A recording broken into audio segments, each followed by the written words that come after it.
Hablando de las enfermedades de mayor frecuencia en tu consulta, ¿cuáles pudiesen ser?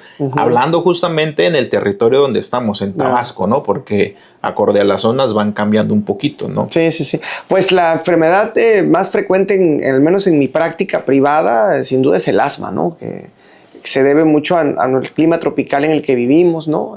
La humedad relativa que tenemos aquí. Pero bueno, también la enfermedad pulmonar obstructiva crónica, que aparte es una enfermedad de mucho peso a nivel mundial, ya está entre las 3 primeras causas de muerte a nivel mundial. Aquí en nuestro medio la causa más frecuente pues es el humo proveniente de biomasa, ¿no? Todavía en muchas comunidades, muchos municipios del estado se sigue cocinando con estas fuentes orgánicas para producir fuego.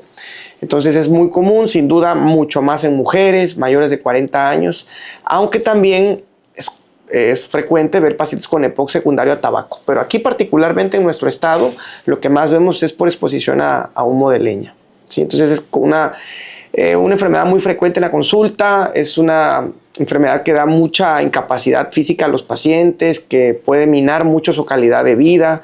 Es muy común que se confunda con asma, a pesar de que tienen similitudes, son enfermedades diferentes. El EPOC básicamente se basa en tratamiento en broncodilatadores y salvo ciertos criterios, hoy en día agregamos esteroides inhalados al tratamiento. Y otra cosa muy importante, probablemente la EPOC sea la enfermedad que más comorbilidades tiene a la vez. O sea, es raro que encontremos un paciente solo con EPOC. Porque sea un paciente puro. Exacto. En cambio, asmático sí, porque lo vemos en gente más joven.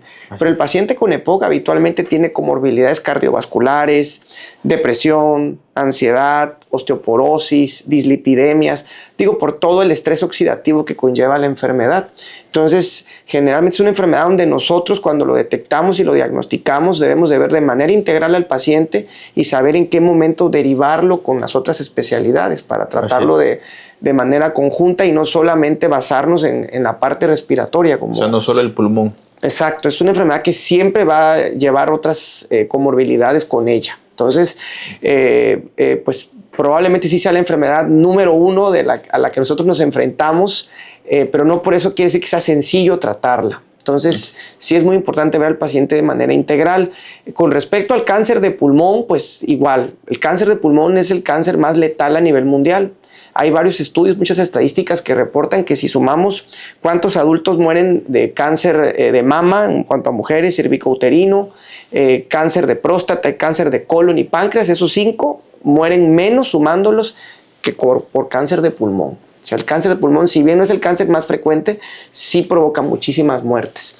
Y la causa es porque, bueno, habitualmente las diagnosticamos en etapa clínica 4, casi siempre en enfermedad avanzada. Al final. Exacto. Entonces, esto es porque la enfermedad, pues casi siempre al inicio es asintomática o solo produce una tos muy ligera que muchas veces no se le da importancia, ¿no?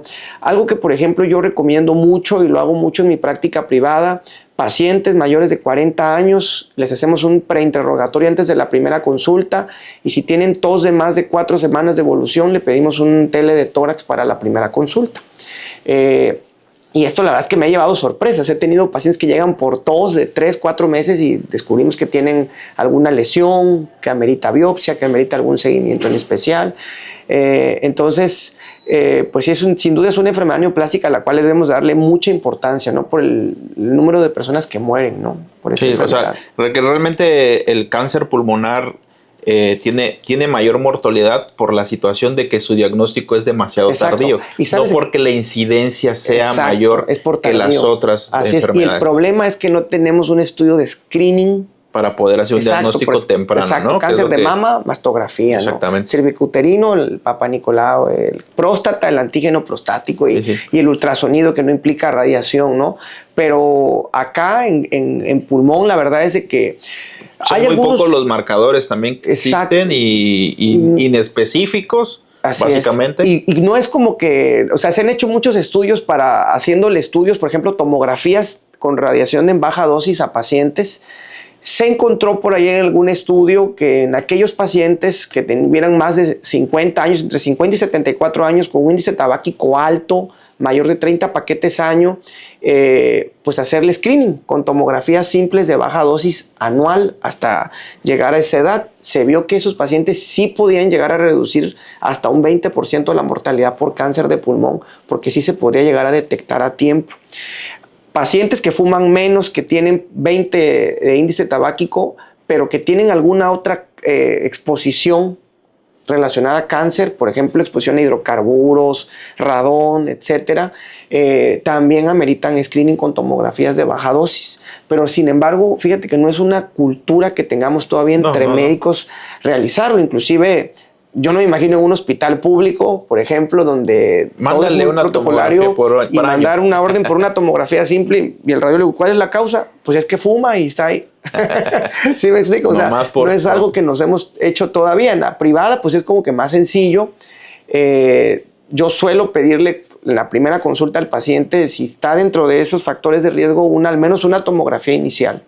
Sí, claro, ¿no? Esa es una parte que, como bien comentas, todavía una cultura que no hemos arraigado y creo que a nivel mundial también no se ha podido establecer, ¿no? Digo, en países de primer mundo, porque pues aquí... Sí, y la verdad es que sí se ha avanzado mucho, pero es complejo, ¿no? Muy complejo, o sea, si lo comparamos con los avances en cáncer de mama, neoplasias hematológicas, a pesar de que los tratamientos para cáncer de pulmón y las herramientas diagnósticas que ya tenemos, sí se ha avanzado, estamos todavía lejos de esos tratamientos de otro tipo de cáncer, ¿no?